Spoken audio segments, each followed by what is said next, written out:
خلاصه‌ای از انجیل مخفی یوحنا، جمع‌آوری و تهیه مهندس علی ثباتی.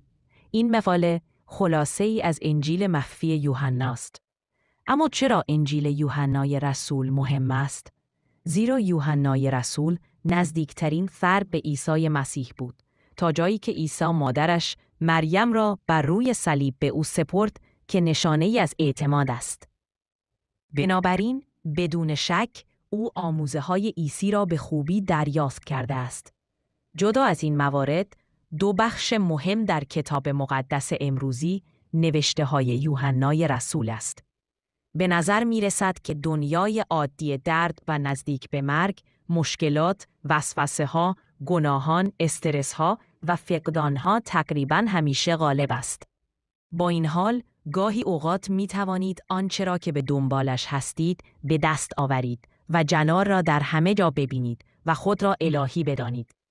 اگر شما هم جزو این دسته از افراد هستید، پس می دانید که واقعاً چه هستید.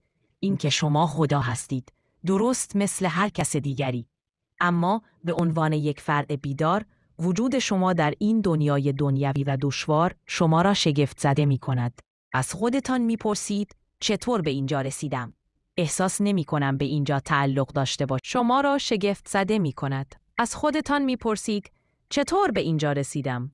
احساس نمی کنم به اینجا تعلق داشته باشم. در واقع شما به قلمرویی از الوهیت تعلق دارید و مطمئناً به نظر می رسد که آن قلمروی الهی واقعیت روزمره شما نیست. اما اگر در واقعیت مطلق تمام آنچه وجود دارد خداست، چرا ما همیشه این را نمی دانیم؟ چرا برخی از مردم هرگز فکر نمی کنند که ممکن است چیزی باشند که در اعماق بدن فیزیکی خود به دام افتاده است؟ چرا واقعاً نمی دانیم که چه کسی هستیم؟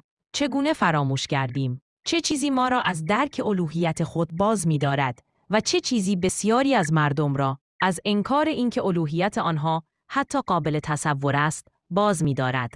در واقعیت شما از این جملات دیکته شده ساخته شده است که شما صرفاً انسان‌های ناقص، خویشاوندان میمون‌ها، محکوم به مرگ تحت حکومت خدای خالق قضاوتگر هستید که اغلب هیچ علاقه‌ای به انسان‌ها نشان نمی‌دهد. به هر حال اینها سوالاتی هستند که عیسی در طول حضورش در این دنیای مادی به آنها پرداخته است. او توضیح داد که چگونه انسان سقوط کرد و به ما تبدیل شد و چگونه با دانستن آن داستان می توانیم به جلال بازگردیم و به سوی خدا جذب شویم. و یوحنای رسول آنها را نوشت. آنچه در زیر می خوانید